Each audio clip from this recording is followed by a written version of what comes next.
Kadior Média, la chaîne du Kadior. ci fii ci Thiès ak ñi nekk ci biti yëpp parce que am nañu ñoo xam ne ñu ngi bitim réew ak ci yeneen région yi te soqi ko Thiès donc comme ni ko sama mbokk maire Diakhaté waxee noonu rek la demee donc tey ci suba demoon nañu wuyu ji le président de la République mi nga xam ni moo ñu woolu woon président de la République nag bu la wooloo wax dëgg yàlla loolu mbégte nga ciy am ndax ñun ñëpp mooy suñu kilifa rawatina ñun ñi nga xam ni ñoo nekk maire damay faral di wax ni toujours suñu benn tànk président la ñuy représenté suñu beneen tànk population yi donc bi ñu demee dalal nañu ci jàmm dalal nañu ci mbégte ubbil ñu xolam ubbil ñu xelam ak jëmmam waxtaan bi lépp li ko sabab nag mooy ci bis bu màgg bii ñu jëm mooy le 4 avril nga xam ni ñun ñëpp ñoo ko bokk muy fête de l'indépendance du Sénégal donc umpale wala ni Thiès lay amee donc mu rafetoon nag kon mu dalal waa Thiès yëpp rawatina ñun maire yi nga xam ne ñoo nekk ci communes yi parce que naturellement territoire yi ñun ñoo ko gérer pratiquement kon nag mu déglu ñu dafay am solo déglu nañu wax dëgg yàlla bi ñu demee aussi demuñu ak ay loxoy nen dañu dem yóbbaale jàmbatu Thiès soxla Thiès parce que depuis ñu def CRD bi à la gouvernance avec le gouverneur mu wax ñu défilé bi nu mu nar a tëdde ku ci nekk ci ñun yaa ngi fexe téye loo xam ni di nga ko jox président de la République mu nekk loo xam ni askanu Thiès soxla Thiès lay doon donc ku ci ne ci ñun bi ñu demee yóbbaale na document am li nga xam ni moo nekk commune am ak jafe-jafe yi fa am yëpp mu tënk ko jox ko président de la République mais ginnaaw daje bi amoon na wax la nga ca mën a jukki ci wax ko mu dégg wax nga ko mu dégg et ça c'est important te mi ngi dellu ci problème mu Thiès ñun ñëpp xam nañ ko donc tali yi fi nekk baaxul donc c'est des tali c'est des routes vétustes yoo xam ni ku fi jaar kàmb yi n'est-ce pas pour nga circuler normalement jafe na lool diggante rond-point Parcelles ak Concorde doy na ci sëkk nga dem Balabé voilà jugee ci chemin de fer bi bureau bi jëm Kër Issa ku ne gis na ni mel boo demee police centrale porte bi ku ne gis na ni mel donc mën nga joxe autant d'exemples tey biir Thiès tali yi baaxul assainissement bi waxi nopp koñ boo ci dem fi mu toll nii l'assainissement pose problème parce que assainissement dafa diis te maire yi àttanuñ ko donc boo ñëwee fii commune Thiès Ouest nga dem quartier bu mel ni Mbour 1 c'est le plus grand quartier de Thiès Ouest l'assainissement fait défaut boo demee Thiès Est Darou Salam voilà nga dugg ci quartier yooyu nga xam ni vraiment c'est des quartiers populaires l'assainissement pose problème boo demee Médina Fall Ngent l'assainissement pose problème loolu boo ci raxee dolli bu nawet bi ñëwee ñun la ñuy woo ñun maire yi yaakaar ne mën nañ ci dara naam xëy na am na luñ ci mën mais liñ ci mën bariwul te inondation ak nawet du suñu compétence mais dinañ ci waslu ak jéem a taxawu askan wi jéem a wut ay moyens pour évacuer ndox meek nangam mais loolu c'est pas la solution durable et définitive solution durable bi définitive bi mooy ñu wut ay ouvrages yoo xam ni ndox mi bu ñëwee dina dem ci jàmm donc quand je parle d'assainissement doy intégrer eaux usées yi ak eaux pluviales yëpp donc yooyu aussi jàmbat nañ ko wax nañ ko n'est-ce pas tey Thiès màgg na yenn rond-point yi dafa laaj ay autopont wala ay échangeur fii ci stade Lat Dior bi ku ne xam na ni yenn heures yi boo fi ñëwee doo fi mën a jaar wala di nga fi yàgg loolu bala ngay jàll EDK bi la même chose boo demee boo jéggee raay bi di dem kër Maam El Hadj yenn heures yi c'est la même chose rond-point R100 boo fa demee après hippodrome Ndiaw ma kodd c'est la même chose donc Thiès moo màgg ñëpp ñëw bëgg fee am kër ñëpp ñëw bëgg fee tuxu si booleeg fekk si waa Thiès yi nga xam ni ñun fi lañ sosoo donc loolu dafa laaj ay investissement lourd yoo xam ni état moo ko mën a porter te loolu lépp dañu jàpp ni fête de l'indépendance bi dañ ko cee war a dugal parce que jàpp nañ ni fête bi du ñëw rek def rituel défilé voilà ñu ni rafet na armée bi défilé na civil yi défilé nañ ñu kontaan woy ree def ay fête lekk naan ñu ni ba déwénati donc l'esprit c'était pas ça te loolu tamit président xam na ko te wax na ko seulement li mu reconnaître ñun ñëpp ñu xam ko mooy diggante bi xat na pour def fi loolu mënul nekk n'est-ce pas xëy na am nañu le minimum pour faire un défilé surtout trajet bi ñu koy defee foofu y a pas de grands soucis parce que daan nañ fa défiler naturellement donc mën nañ fa défiler militaire te doo am problème mais loolu kese taxul défilé jóg taxul décision wu délocaliser défilé loolu taxu ko woon a jóg en 79 comme en 2004 bi ko président respectivement Léopold Sédar Senghor di def ak le président wax nañ ko n'est-ce pas tey Thiès màgg na yenn rond-point yi dafa laaj ay autopont wala ay échangeur fii ci stade Lat Dior bi ku ne xam na ni yenn heures yi boo fi ñëwee doo fi mën a jaar wala di nga fi yàgg loolu bala ngay jàll EDK bi la même chose boo demee boo jéggee raay bi di dem kër Maam El Hadj yenn heures yi c'est la même chose rond-point R100 boo fa demee après hippodrome Ndiaw ma kodd c'est la même chose donc Thiès moo màgg ñëpp ñëw bëgg fee am kër ñëpp ñëw bëgg fee tuxu si booleeg fekk si waa Thiès yi nga xam ni ñun fi lañ sosoo donc loolu dafa laaj ay investissement lourd yoo xam ni état moo ko mën a porter te loolu lépp dañu jàpp ni fête de l'indépendance bi dañ ko cee war a dugal parce que jàpp nañ ni fête bi du ñëw rek def rituel défilé voilà ñu ni rafet na armée bi défilé na civil yi défilé nañ ñu kontaan woy ree def ay fête lekk naan ñu ni ba déwénati donc l'esprit c'était pas ça te loolu tamit président xam na ko te wax na ko seulement li mu reconnaître ñun ñëpp ñu xam ko mooy diggante bi xat na pour def fi loolu mënul nekk n'est-ce pas xëy na am nañu le minimum pour faire un défilé surtout trajet bi ñu koy defee foofu y a pas de grands soucis parce que daan nañ fa défiler naturellement donc mën nañ fa défiler militaire te doo am problème mais loolu kese taxul défilé jóg taxul décision wu délocaliser défilé loolu taxu ko woon a jóg en 79 comme en 2004 bi ko président respectivement Léopold Sédar Senghor di def ak le président Abdoulaye Wade l'idée qui était derrière mooy fexe ba suqali dëkk bañ koy defee donc loolu nag mu jiitu woon moo gën mais malheureusement comme temps bi xat na mënul nekk il a reconnu que incha allahu rabbi li ñu ko wax yëpp dina ci jël compte te incha allah bu ñëwee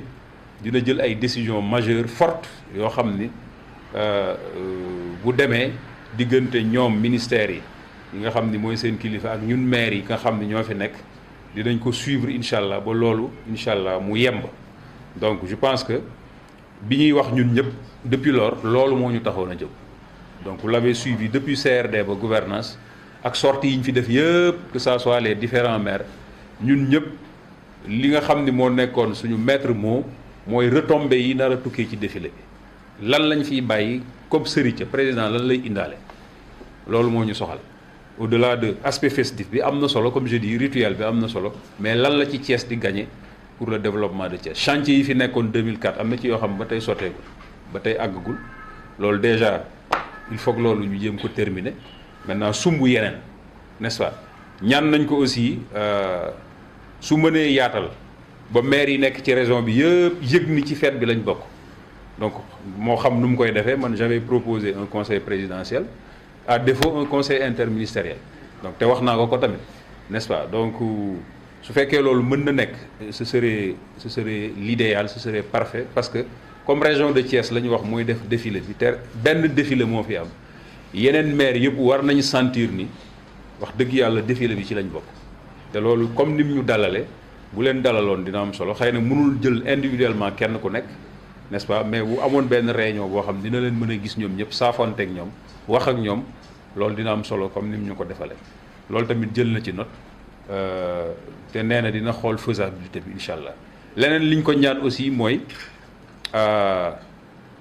défilé bi mu bañ a xaar ba samedi rek mu ñëw n'est-ce pas bu ñu sañoon mu ñëw 2 jours à l'avance bu ko defee bu ñëwee dina xam température u dëkk bi n'est-ce pas saafonteeg ñi fi nekk askan wi ñu gàttandu ko teeru ko parce que gan la gan boo ko amee da nga koy teral te bëgg nañ koo teral ndax defal nañu lu rëy loolu aussi bu paree foofu kilifa yi fi ne waxuñu ñun kese parce que Thiès dafa am ay kilifa yu fi ne que ça soit des autorités coutumières wala religieuses wala ñoo xam ni sax c'est des citoyens yoo xam ni c'est des identités remarquables de Thiès mu xool moom dans son agenda bu ñëwee ñooñu nu mu leen di sélectionner duñ ñu ko diw la moom je pense que c'est l'autorité suprême il est renseigné xam na Thiès nu mu bindoo xam na nu mu tëddee buñ ci laajee suñu xalaat tamit dinañ ko wax mais am na fi kilifa yoo xam ni jàpp naa ni buñ ñëwee war na leen a gis war naa saafoonteeg ñoom donc loolu tamit proposé nañ ko donc jël na ci note ne dina ci bàyyi xel mais li mu fésal d'emblée mooy jàpp na ni lu bàyyi ba samedi mu ñëw fi loolu moom gëm na ni loolu peut-être fête bi ni mu demee ak ni mu bëgg mu tëddee ak gan yi nga xam ne dañ koy fekk si donc bëgg na au moins vraiment jiital avant samedi xamuñu nag kañ lay ñëw mais kon suñu xalaat dëppoo na foofu mu jiitu ñëw askan wi mën koo teeru loolu day am solo donc je pense que globalement bu ma tënkee loolu lañ fa jële donc encore une fois ñu ngi rafetlu démarche bi wax dëgg yàlla dégg na suñu kàddu déglu nañu ba pare nee na lu mu mën ci accompagner ñu pour défilé bi mën a jaar yoon dina ko def investissement yi ñuy wax aussi nee na incha allah buñ ci jógee déjà moom ci boppam dina am ay annonces yu muy defal boppam mais suñ ci jógee incha allah dina fexe les différents ministères concernés yi nga xam ne ñoo nar a séq liggéey bi après ak maire yi fi nekk documents yi ñu ko jox nga xam ni documents yi ci soxla askanu Thiès la jógee ñu xool nuñ koy càmbare ba li nga xam ni moo ci mën a tukkee ñu mën ko appliquer mën ko jëfe pour l'intérêt de Thiès le développement de Thiès loolu mu taxaw ci incha allahu rabbi donc su ma tënkee daal lii lañ fa jële donc ñu ngi leen di jaajëfal bu baax a baax di rafetlu aussi sama naataangoo yi ni ñu tànnee Thiès Ouest ñëw defe ko fi le point de presse parce que yéen ñëpp xam ngeen ni défilé bi ay la yéwén li président di def si yëpp pratiquement Thiès Ouest la koy defee donc kon ñoom bu ñu comprendre loolu te ñoom ñoo ma ko proposé ni ma nañ ko defee Thiès Ouest wax dëgg yàlla parce que lu waay mën di wax défilé bi du début à la fin pratiquement Thiès Ouest lay amee donc kon loolu ma koy rafetlu parce que ñun ñëpp je pense que on travaille pour l'intérêt de Thiès que ça soit Thiès Ouest wala Thiès Est wala Thiès Nord li ñuy soxal rek mooy ëllëgu Thiès jëm kanam te bu président ñëwee ba dem te jëluñu jàmbatu askanu Thiès teg ko ci loxoom waa Thiès waaye dinañu mere te nag faluñu ñu pour loolu dañ ñu falal pour ñu taxawal askan wi te loolu def nañ ko tey parce que déjà c'était pas évident président recevoir ñu il n'était pas obligé mais wax nañ ñu ko ci suñuy sorti ni ko li ngay def si dafa am ay communes ay maires yu fi nekk te maires yooyu ñoo gérer communes yi wax ak ñoom farata la mu dégguñu dalal ñu bañ fa demee aussi demuñu fa suñu demu bopp mais dañoo jël ay soxla préfet la ñu dénk wàllu désencombrement yeeg déguerpissement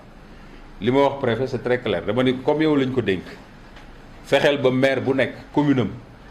la fa aju ci wàllu déguerpissement ak désencombrement nga wax ceeg moom mu def ko je pense que ñun liñ ci concerné muy axe diggante Shell station Shell ba tableau commune le lundi 23 donc bi ñu jógee CRD ba rek vendredi 20 la woon man le lundi 23 wàcc naa ak samay service technique dem joxe sommation yi pour foofu ñi fa toog ñëpp war fa jóge je vais faire la même chose la semaine prochaine sur l'avenue axe bii di Zolingen pour ñi fi nekk war ngay ne yeeg ñi ne fii di fi stationné ñu jóge fi tout à l'heure avant ngeen di ñëw dalal naa le colonel de la zone militaire numéro 7 mu wax ma yeneen axe yoo xam ne dañ ko war a désencombrer loolu dinañ ci taxaw ci kàttanu borom mais leneen li aussi accompagnement bi ñu daan def traditionnellement écoles yi war a défiler suñ commune loolu traditionnellement dañ ko daan def xëy na daawuñ ko wax xëy na tey peut-être défilé bi li fi président di ñëw moo tax mais ñooñu ñëpp dañ leen daan subventionné que ça soit le maire de Thiès Est Thiès Ouest Thiès Nord l'armée dañ leen daan subventionné parce que dañuy def retraite flambeau ñoom bu ñuy def retraite flambeau c'est la veille yi ñuy soxla yëpp muy torche yeeg nangam ak nangam yooyu yëpp ñun ñoo leen koy jëndal boole ci nag ak restauration pour jàppale leen taxawu leen donc les anciens combattants dañuy défiler chaque année ñooñu ñëpp dañ leen di jox subvention naturellement chaque année dañ ko daan def ren dañ koy gën a yokk parce que comme lu exceptionnel la ñëpp dinañ leen taxaw ci kàttanu borom bi parce que du ñu yem ci ñooñu mais quartier yi dañu bëgg mu set ñu def embellissement moo xam peinture lay doon wala graffiti les symboles de la République ñu génne ko dinañ fexe aussi amal ay activités moo xam ay concert lay doon moo xam carnaval lay doon moo xam ku ci nekk yaa ngi xool à ton niveau dans ta commune lan ngay def comme programme boo xam ni di nga fexe ba askan wi yëpp yëg ni fête de l'indépendance am na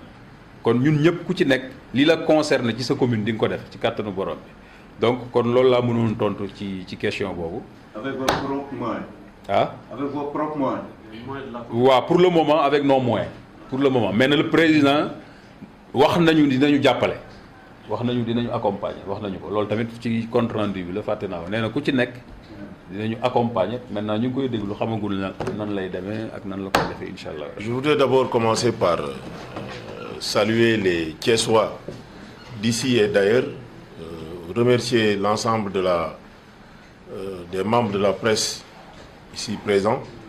Je voudrais également remercier les maires des communes de Thiès Nord et de Thiès Ouest qui sont à mes côtés, ainsi que les membres de leurs différents cabinets. Et comme le maire Mamadou Djité l'a dit tantôt dans son discours en Wolof,